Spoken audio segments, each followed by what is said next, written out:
دو، آؤ سب کے سب یہاں۔ السلام علیکم ورحمۃ اللہ وبرکاتہ۔ بسم اللہ والحمد للہ والصلاة والسلام علی رسول اللہ، اما بعد، قال اللہ تعالی فانکحوا ما طاب لکم من النساء مثنى وثلاث ورباع فإن خفتم ألا تعدلوا فواحدة، صدق اللہ العظیم۔ محترم و محتشم ناظرین و سامعین، آج ہم آپ کی خدمت میں ایک انتہائی اہم عنوان لے کر حاضر ہوئے ہیں، اور ظاہر ہے کہ اس عنوان سے اور اس ٹاپک سے بعض لوگوں کو ہو سکتا ہے کہ تکلیف بھی ہو، ناگواری بھی ہو۔ اس کے لیے نیچے کامنٹ باکس کھلا ہوا ہے، آپ اس میں اپنی رائے پیش کر سکتے ہیں، لیکن ایک اہم درخواست یہ ہے کہ کوئی بھی تبصرہ، کوئی بھی کامنٹ کرنا ہو تو درخواست یہ ہے کہ پہلے یہ پورا ویڈیو تفصیل کے ساتھ آپ دیکھ لیں، سن لیں، اس کے بعد آپ اپنی رائے ضرور پیش کریں کہ اس سلسلے میں آپ کی کیا رائے ہے۔ آج مسئلہ اور المیہ یہ ہے کہ ہم حق سننا چاہتے ہیں، حق پر عمل کرنا چاہتے ہیں، لیکن مسئلہ یہ ہے کہ اسی حق پر مجھے چلنا اور سننا ہے جہاں میری طبیعت چلتی ہے، جو باتیں میری طبیعت سے میچ کھاتی ہیں، بس وہ مجھے سننا ہے، وہ مجھے کرنا ہے۔ جو حق بات میری طبیعت سے ہٹ کر جاتی ہے تو اس کو سننا، عمل تو بہت دور کی بات، اس کو سننا بھی میرے لیے دشوار اور مشکل ہو جاتا ہے۔ مومن کے لیے یہ بات مناسب نہیں ہے، چاہے طبیعت چاہے یا نہ چاہے، بس اللہ کا حکم ہے، رسول اللہ صلی اللہ علیہ وسلم کا طریقہ ہے، اس لیے آمنا وصدقنا وسلمنا کہ بس ہم ایمان لاتے ہیں، ہم سچ جانتے ہیں، ہم سر تسلیم خم کرتے ہیں، ہم سلنڈر ہوتے ہیں کہ یہ بات برحق ہے۔ مومن کی اصل شان یہی ہونی چاہیے۔ تو وہ مسئلہ یہ ہے کہ ایک سے زائد شادی، دوسری شادی، تیسری شادی، چوتھی شادی، اسلام نے 4 تک کی اجازت دی ہے، جیسا کہ قرآن مجید کی آیت آپ کے سامنے تلاوت کی، فَانْكِحُوا نکاح کرو مَا طَابَ لَكُم مِّنَ النِّسَاء، جو عورتیں تمہیں پسند آئیں، 2، 3، 4 تک اسلام نے ایمان والے مردوں کو نکاح کی اجازت دی۔ اس عنوان کو آج اس لیے بھی اختیار کیا گیا کہ ابھی قریب کے زمانے میں جو عائشہ مرحومہ کی خودکشی اور سوسائڈ کا کیس ہوا، اس تعلق سے الحمدللہ جو فکریں ہو رہی ہیں کہ ہم دوسری عائشاؤں کو کیسے بچائیں، امت کی دوسری بہنوں کو کیسے بچائیں، اور ازدواجی زندگی، میرڈ لائف لوگوں کی کیسے بہتر سے بہتر ہو، تو اس میں ایک رائے یہ بھی ہے کہ نکاح بیوگان اور نکاح مطلقات، بیوہ عورتوں کے ساتھ، طلاق یافتہ عورتوں کے ساتھ نکاح کو عام کیا جائے، چاہے اس مرد کا پہلا ہی نکاح کیوں نہ ہو، اس جوان کا پہلا نکاح ہی کیوں نہ ہو۔ آج یہ بات عیب اور عار کی کیوں بنا دی گئی؟ کیا ہمارے پاس رسول اللہ صلی اللہ علیہ وسلم کا ماڈل، سیمپل اور نمونہ نہیں ہے کہ نبی کریم علیہ السلام 25 سال کے نوخیز نوجوان، اور آپ کا پہلا نکاح ہو رہا ہے اماں خدیجۃ الکبریٰ رضی اللہ عنہا سے 40 سال کی عمر میں، جن کے پہلے 2 نکاح ہو چکے ہیں۔ تو اب کیا بات ہے کہ اس کو نکاح بیوگان اور طلاق یافتہ عورتوں کے ساتھ نکاح کو کیوں عیب بنا دیا گیا، اس کو اتنا برا کیوں بنا دیا گیا؟ چلیں، اگر پہلا نکاح اس سے کوئی نہیں کر سکتا ہے تو دوسرا نکاح شریعت نے اس کا آپشن کھلا رکھا ہے کہ دوسرا نکاح ہو سکتا ہے، ان سے تیسرا نکاح ہو سکتا ہے، 4 تک کی شریعت نے اجازت دی ہے۔ تو بیوہ اور طلاق یافتہ عورتوں کے نکاحوں کے ساتھ ساتھ اس مسئلے کا ایک حل یہ بھی ہے کہ تعدد زواج، ایک سے زائد نکاح جس کی اسلام نے دروازے کو کھلا رکھا ہے، اس کو بھی سوچا جائے، اس کی طرف بھی وچار ومشق کیا جائے، غور و فکر کیا جائے، اس عمل کی تحقیق اور اس کی حقیقت کو سمجھا جائے، اور اس میں بیلنس اور اعتدال کو ملحوظ رکھا جائے۔ جو بیلنس اور اعتدال شریعت نے بتایا ہے اس کو ملحوظ رکھنا، اس کا لحاظ رکھنا، جیسے کہ آگے اس کی وضاحت آ رہی ہے۔ تو بہرحال اسلام نے اس کی اجازت دی ہے، لیکن ہوتا یہ ہے کہ جب اس ٹاپک پر بات ہوتی ہے تو مرد حضرات کے دل میں تو لڈو پھوٹنے لگتے ہیں کہ بہت اچھا ٹاپک ہے، ہمارے کام کا ہے، لیکن اس کے اگینسٹ میں، اس کے مد مقابل میں عورتوں کو اس ٹاپک سے تکلیف ہوتی. یاد رکھیں ہماری مائیں بہنیں، یہ تکلیف کا ٹاپک نہیں ہے. ایک مثال سے بات سمجھیں کہ اللہ نہ کرے، اللہ نہ کرے، اللہ نہ کرے، کسی کی کوئی بہن طلاق والی ہے، مطلقہ ہے، طلاق یافتہ ہے، اس کے لیے اگر کوئی رشتہ ایسا آتا ہے کہ ایک آدمی آ کر اس بہن کو یہ کہتا ہے کہ میں آپ کی بہن سے دوسرا نکاح، آلریڈی میری ایک شادی ہے، بچے ہیں وغیرہ، میں آپ کی اس طلاق والی بہن سے دوسرا نکاح کرنا چاہتی ہوں، تو وہ عورت کا کیا، اس کی کیا سوچ ہو؟ وہ خوش ہو جائے گی کہ بہت اچھی بات ہے. وہ یہ سوچے گی کہ الحمدللہ میری دعا کی قبولیت اللہ نے دنیا میں مجھے بتا دی کہ میری بہن کا رشتہ آ گیا، چاہے وہ دوسرا اس کا نکاح کیوں نہ ہو، وہ خوش ہو جائے. لیکن ادھر سکے کا دوسرا رخ یہ ہے کہ اگر اسی عورت کو کوئی اور یہ کہے کہ میں آپ کے شوہر سے نکاح ثانی، دوسرا نکاح کرنا چاہتی ہوں، تو اس کا منہ بدل جائے گا، اس کے تیور بدل جائیں گے، گھر میں قیامت صغریٰ کا منظر ہو جائے گا کہ یہ کہاں سے نئی مصیبت آ گئی. تو یہ ہماری ماں و بہنوں میں دو رخا معیار کیوں ہے؟ مزاج شریعت کو سمجھنے کی ضرورت ہے. تو بہرحال یہ دو رخا معیار نہیں ہونا چاہیے. یہاں ایک سوال، ایک بات یہ بھی عرض کرنی ہے کہ جب کوئی اس ٹاپک پر بات کریں یا ترغیب کریں تو یہ کہا جاتا ہے کہ مولانا پہلے آپ عمل کر لو. بھائی ان کے عمل سے ہمارے عمل کا کوئی ایسا رشتہ تو نہیں کہ وہ کریں تو ہم کریں. بہت ساری چیزیں ایسی ہیں جس کی ترغیب دی جا سکتی ہے لیکن چاہے ان کا عمل نہ ہو. مثال کے طور پر اگر کوئی عالم صاحب زکوٰۃ کی فضیلت، زکوٰۃ کے مسائل، زکوٰۃ دینے کی ترغیب بتا رہے ہیں یا حج کے مسائل اور حج کی ترغیب دے رہے ہیں تو اس وقت تو یہ نہیں کہا جائے گا نا کہ پہلے مولانا آپ زکوٰۃ دو، پہلے آپ جا کے حج کر کے آؤ. ہو سکتا ہے کہ زکوٰۃ اور حج کے جو شرائط ہیں،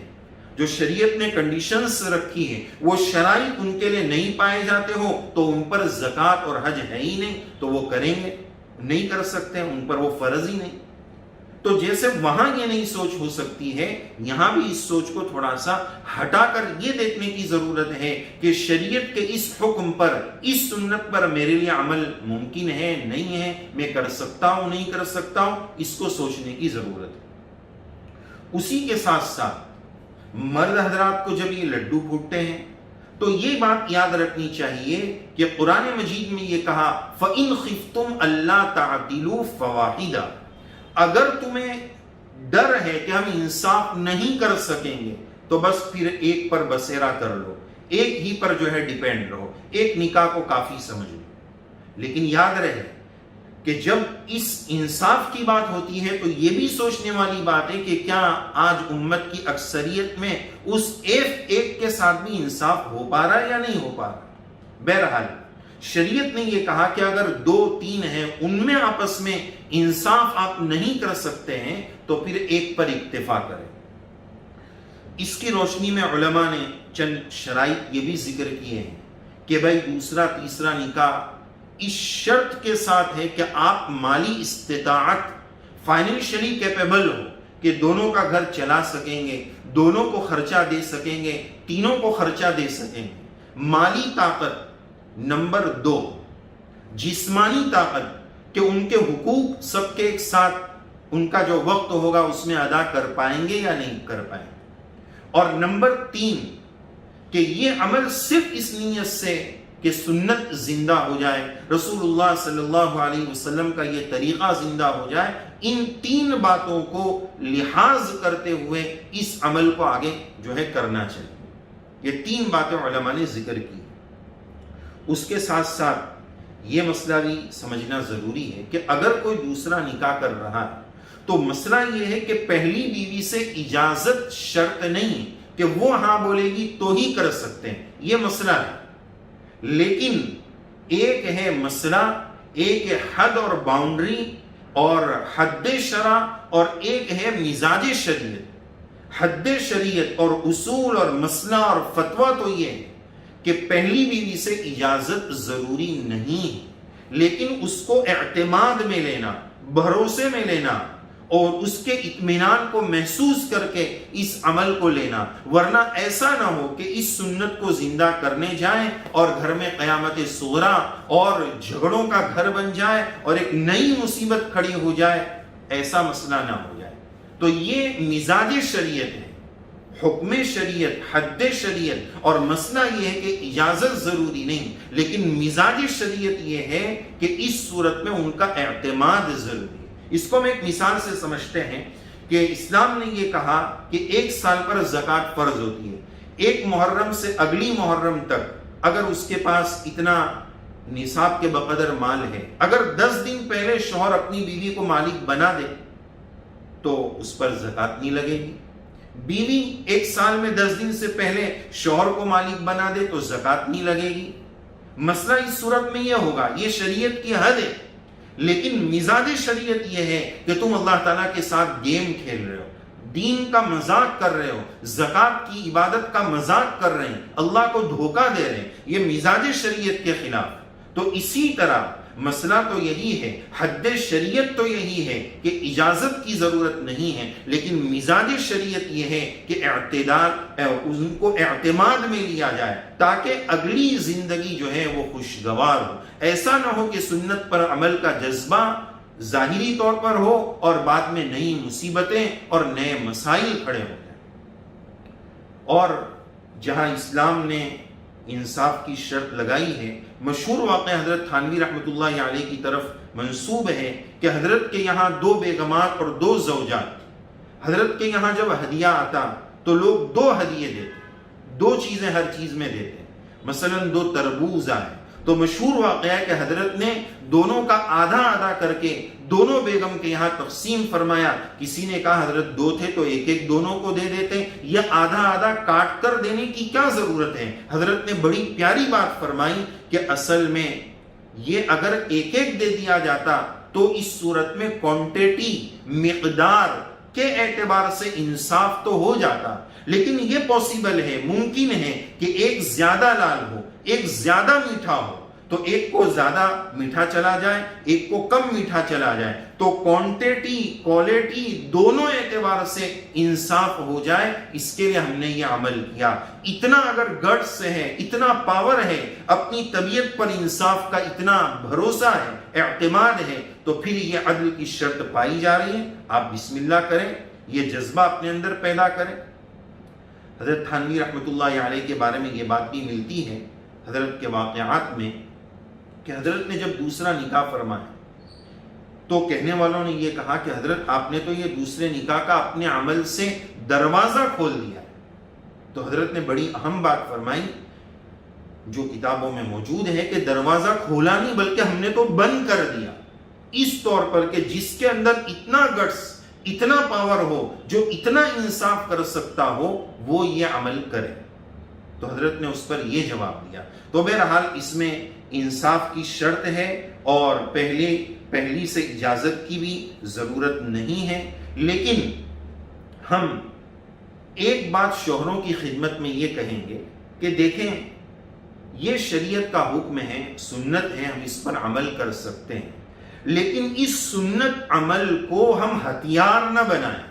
بعض گھروں میں شوہروں کی طرف سے یہ دیکھا جاتا ہے کہ انہوں نے اس کو ایک ہتھیار بنا لیا۔ آپ اس سنت پر عمل کرنا چاہیں، اعتماد میں لے کر کر لیں، لیکن اس کو ہتھیار کیوں بنا رہے کہ ذرا سا کچھ جھگڑا ہوا، ذرا سا کچھ 19-20 مسئلہ ہوا تو فوراً اس پر بندوق تان دی کہ دوسری کر لوں گا، دوسری کر لوں گا، دوسری کر لوں گا، اس کو کر لوں گا۔ اس کو جو ہے ہتھیار نہ بنائیں، اس پر چڑھائی کا، اس کو جو ہے اٹیک کرنے کا، اس پر تان و تشنی کا اس کو ہتھیار نہ بنائیں۔ کرنا ہے تو کر لیں۔ بہت ساری جگہوں پر یہ شکایتیں آتی ہیں، یہ چیز دیکھنے میں آتی ہے کہ دن بھر یہی تانے، جیسے بعض طلاق کے تانے اور طلاق کی جو ہے دھمکیاں دیتے ہیں، تو بعض اس طرح دھمکیاں دیتے ہیں کہ میں اس سے کر لوں گا، میں دوسری شادی کر لوں۔ بھائی یہ سنت ہے، اس عمل کو آپ ہتھیار کیوں بنا رہے ہیں، اس کا مس یوز کیوں کر رہے ہیں؟ اور آخری بات، اس سلسلے کی آخری بات یہ عرض کرنی ہے جو بڑی اہم ہے کہ دیکھیں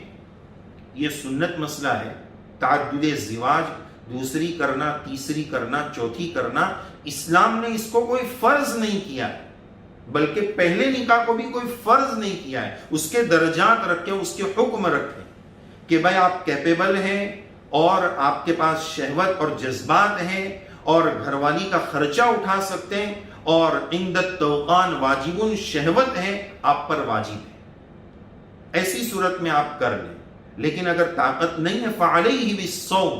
فإنہ لہ وجاء، روزے رکھیں، وہ آپ کی شہوت کو توڑ دے گا۔ تو ایک بھی فرض نہیں،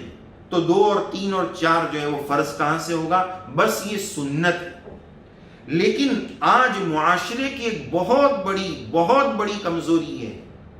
جو غیروں کے ملاپ کی وجہ سے بھی ہو سکتی ہے کہ اس عمل کو اتنا برا کیوں سمجھا جائے۔ ایک زانی جا رہا ہے جس کے بارے میں مشہور ہے کہ یہ غلط کار آدمی ہے، ایک بدکار عورت جا رہی ہے جس کے بارے میں مشہور ہے، بلکہ اب تو ملکوں نے اس بات کو اجازت دے دی، پرمیشن کر دی کہ بھائی ایک میرڈ شخص ایک شادی شدہ عورت سے اپنی بیوی کو چھوڑ کر تعلق رکھنا چاہے تو رکھ سکتا ہے، وہ گزر رہا، اس کو قانونی حیثیت دی جا رہی، وہ اتنا برا نہیں ہے۔ لیکن اگر کوئی دوسری شادی حلال کام، سنت والا کام کر رہا ہے، اس پر انگشت نمائی ہو رہی ہے، اس پر انگلی اٹھائی جا رہی ہے، اس کو بری نگاہ سے دیکھا جا رہا ہے۔ مسئلہ یہ ہوا کہ آج شریعت جس کو اچھا کہے وہ ہمارے نزدیک اچھا نہیں، شریعت جس کو برا کہے وہ ہمارے نزدیک برا نہیں، لوگ کس کو اچھا کہتے ہیں، معاشرہ سوسائٹی کس کو اچھا بولتی ہے، لوگ کس کو برا بولتے ہیں۔ تو بات یہی عرض کرنی ہے کہ اس کو معاشرے نے کیوں اتنا برا بنا دیا؟ یہ سنت عمل ہے، بلکہ یہ عاجز کہے گا کہ ایمان کا خطرہ ہے، ایمان کا خطرہ ہے۔ اس عمل پر انگلی اٹھانا، رسول اللہ صلی اللہ علیہ وسلم کی ذات اقدس کے عمل کی طرف انگلی اٹھانا،